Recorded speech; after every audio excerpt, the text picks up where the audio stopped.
Hey everybody, welcome back to my channel. After when I made my DFITs video last week, I was approached that I could have added more DFIT papers. And there was a suggestion on a paper that I should read. When I read this paper, I thought about, instead of doing a 5 more DFITs presentation, I'm going to take a deeper dive of this paper. It's URTEC 123. Where ResFrac and many other corporations have come together to talk about some collaborative learnings that they had about DFITs. Before we get to the content, please be sure to like this video, subscribe so you can get more content in oil and gas and professional development topics, and please be sure to comment on the video below so I can incorporate your feedback into future videos. Please be sure to hit that notification bell when you do subscribe because I upload every Friday and every Sunday. Every Friday is a professional development topic, and every Sunday is a technical review. Well, let's get to the content.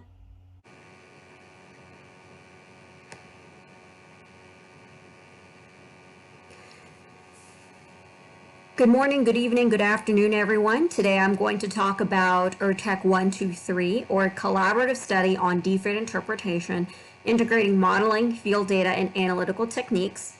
This is a paper review, and most of the content pretty much sums up the paper. The examples and derivations are what the paper details, and I will refer to the paper for that. But if you look at the authors and the corporations involved, this was an integrated effort with ResFrac and other organizations such as King Group, Hess Corporation, ConocoPhillips, Marathon, Shale, and Range Resources. As an objective of the paper, or multiple objectives, it summarizes the findings from a one-year study sponsored by 7 operators and service companies to investigate interpretation of DFITs. This combined computational modeling, a diverse collection of field data, and operator experience. Simulations were performed with 3D hydraulic fracturing, wellbore and reservoir simulator that describes frac propagation, contacting of fracture walls, and multi-phase flow. The interpretation procedures were applied to estimate stress, perm, and pressure from the synthetic data. And for those of you who are very familiar with DFITs, you've heard a lot about the G-function derivation or using the G-function plots. There's going to be a newly developed H-function method mentioned in the paper that accounts for derivation from the Carter leak-off and impulse linear flow. A background of some of this work, and to give a definition of DFITs to reorient everyone, DFITs involve water injection at a rate and pressure sufficient to create dominant hydraulic fractures, followed by a shut-in period lasting days, weeks, or even months. The trend in pressure after shut-in is analyzed to estimate stress, perm, and pore pressure. Perm is difficult to measure in unconventional formations. I want everyone to remember that for those of you that do not have experience in unconventionals. Permeability from core may not be directly applicable in reservoir engineering calculations because in situ flow can be strongly influenced by pre-existing planes of weakness that are not sampled in the core. Core measurement may be impacted by changes in the rock as it's removed from the subsurface. That is pretty much well known. Usually you use RTA to determine some of your parameters.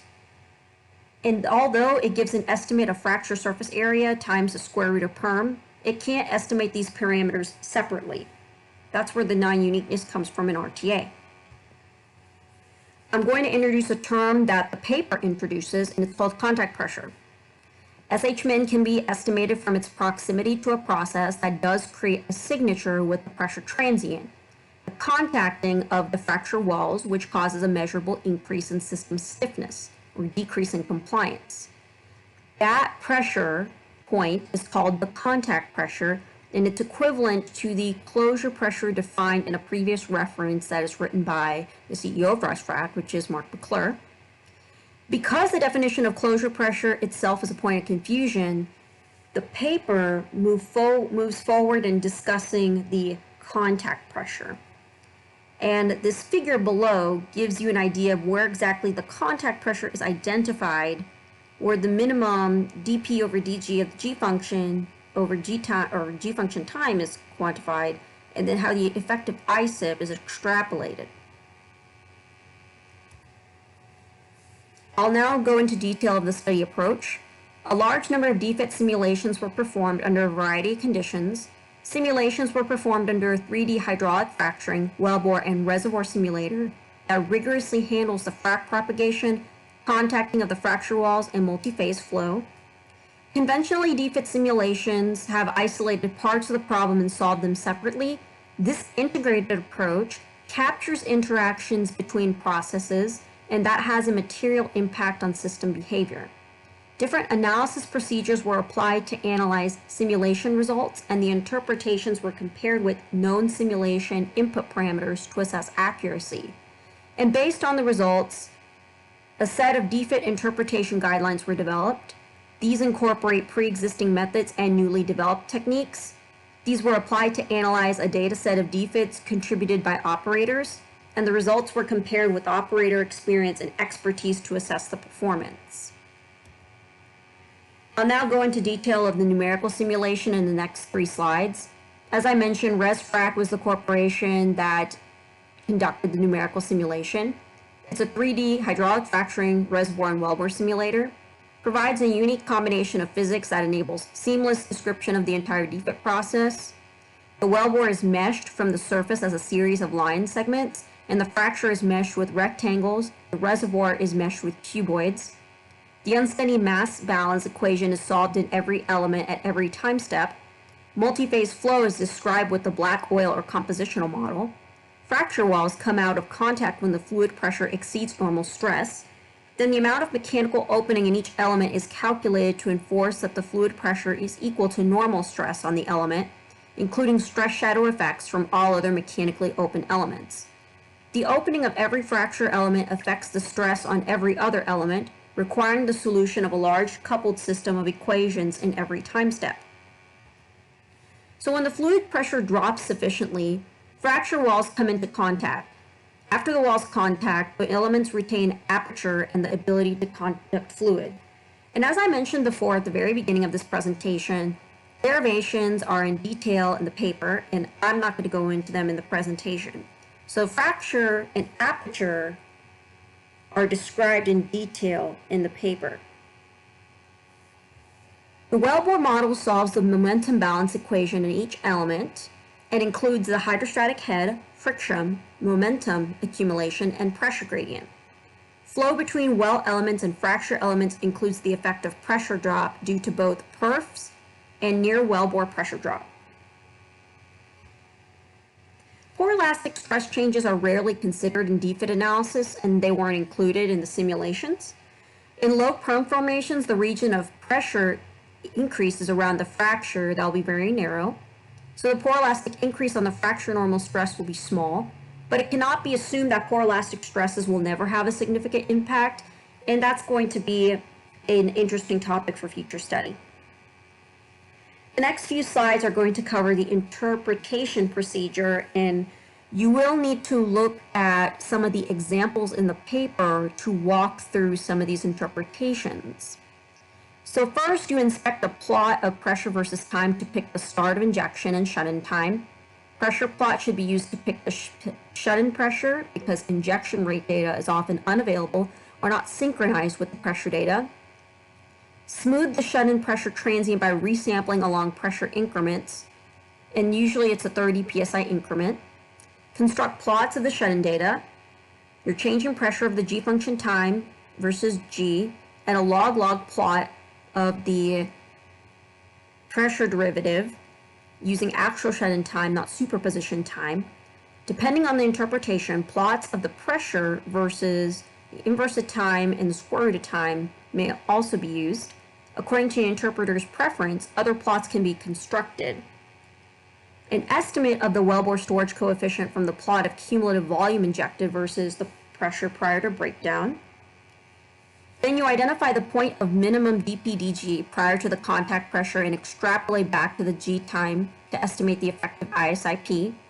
Then you calculate the effective pressure curve is defined as being equal to the measured pressure after the minimum dpdg and equal to the linear extrapolation of pressure prior to dpdg. Construct the afterflow part to assess the near wellbore pressure drop. And then from the log-log plot, identify impulse linear or radial flow regimes.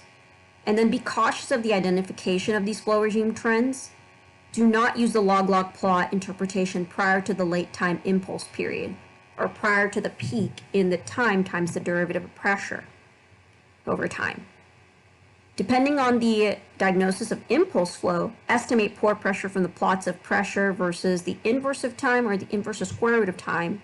If an unambiguous diagnosis of impulse flow is not possible, consider reducing the injection volume to accelerate the onset of impulse flow in subsequent tests.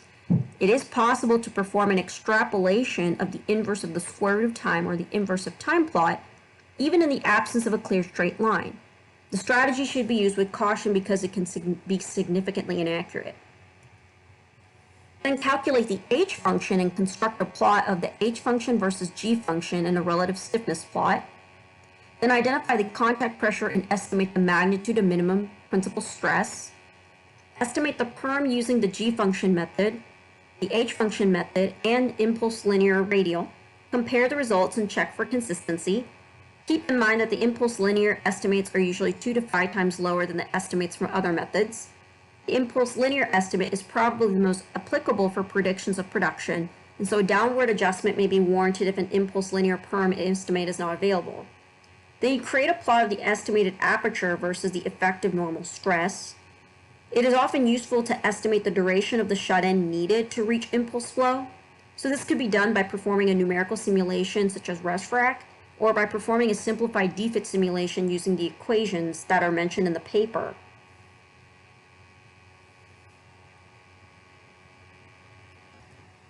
So here's some of the results from the Wolfcamp Shale. So approximately 3,000 psi of near-bore well pressure drop dissipates in the first 30 minutes, and you'll see that in the left plot after shut-in. The DPDG plot shows good indication of contact, and the log-log plot shows a negative half slope after the hump in the time with the change of pressure over time. So then using radial fracture geometry, the G function method yields a perm estimate of 289 nanodarcies, and the H function yields an estimate of 400. Impulse linear trend yields an estimate of 162.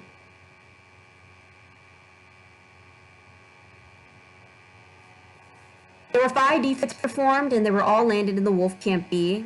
They all showed thousands of psi near wellbore pressure drop and a good indication of contact. The estimates of SH-min were all within 150 psi from each other. The G function perm estimates are as follows: 168, 212, 289, 188, and 638. The H function perm estimates are 204, 137, 400, 142, and 619. 3 of the DFITs show an indication of impulse linear. Impulse linear perm estimates 64 nanodarcies, 162 and 44. None of the DFITs show an indication of impulse radial. So it's hard to determine that pore pressure. Now the next few slides are a coverage of the conclusions. The paper goes more into detail of the discussion, and I strongly suggest you read that discussion in terms of not just the limitations, some of the nuances with this methodology. Near wellbore pressure drop typically causes thousands of psi pressure drop at early time DFITs in horizontal wells. That was shown in the Wolfcamp results. So if this occurs, then for tens of minutes after shut-in, pressure measured in the well is much higher than the pressure in the far field hydraulic fracture. So the effective ISIP can be estimated from a G function plot. Analogous to the G function, the H function is proportional to the cumulative volume of fluid leaked off from the fracture since the start of the injection. Unlike the G function, the H function accounts for deviation from the cartridge leak-off as the pressure in the fracture decreases. The H function is useful in math derivations used for perm estimation and for the construction of the relative stiffness plot. The G and the H function methods can be used to estimate perm from the data prior to impulse flow. We derived the mass balance equations for jointly inferring perm and fracture size. These equations consider wellbore storage and leak-off. Impulse linear can be used to estimate the perm as long as the frac data can be estimated. Similar to G and H function methods, perm can be jointly estimated with the area using the mass balance equation. And simulations show that with a variety of processes can cause the appearance of impulse radial, even in situations where flow is not actually radial. The problem is especially severe in gas shale, where the false radial is common in both simulation results and real data. And you'll see that in the URTEC example that is expressed in the paper, but I didn't go over that in this presentation. The analysis based on the false radial flow typically leads up to 10 to 100 times overestimated of permeability. Genuine radial is most likely to occur in low volume DFITs and in formations with perm divided by viscosity greater than 1 microdarcy per centipoise. The G function and H function perm estimates are usually similar. This is more sensitive to the error due to the change in pressure over the G function time from near wellbore pressure drop. With field data, impulse linear perm estimates are 2 to 5 times lower than the G function and the H function methods. The G function and H function estimates may be impacted by multi-phase effects or by pressure-dependent perm. Therefore, the impulse linear flow perm estimate is typically preferred for the reservoir engineering calculations. If impulse linear flow is not available, the G function or the H function methods may be adjusted downward by threefold. So there's a moderate uncertainty in the perm estimates, and modelers should have reasonable freedom to modify the perm if needed to match the production data. The magnitude of minimum principal stress can be estimated by identifying the contact pressure. The minimum principal stress can be estimated to be approximately 75 psi below the contact pressure. So this is a compliance method of picking fracture closure. While the new term is defined contact pressure to avoid confusion with closure, rather than using a plot of the G times the change in pressure over the G function time, it's recommended identifying the contact pressure from the plot from a relative stiffness plot. It is possible to approximately infer the relationship between aperture and effective stress. Field data shows that the average frac aperture is between 0.5 to 3 millimeters at the contact pressure and continues to be substantial when the fluid pressure is equal to the minimum principal stress. And this is evidently the manifestation of the roughness of the in-situ hydraulic fractures. DFIT perm estimates have direct implication for frac design and can significantly impact economic returns, which is pretty intuitive. And that's the end of the presentation. I really appreciate your time in taking the moments to listen to this presentation. Be sure to follow me on Facebook, Instagram, Twitter, LinkedIn, and all of the platforms that I have mentioned have a handle of Yogashri Pradhan, with the exception of YouTube being Yoshi Pradhan. As usual, please be sure to like this video, subscribe so you can get more content in oil and gas and professional development topics, and please be sure to comment on the video below so I can incorporate your feedback into future videos. Please be sure to hit that notification bell when you do subscribe, because I upload every Friday and every Sunday. Once again, thanks so much for taking the time to listen to this presentation, and I'll see you in the next one.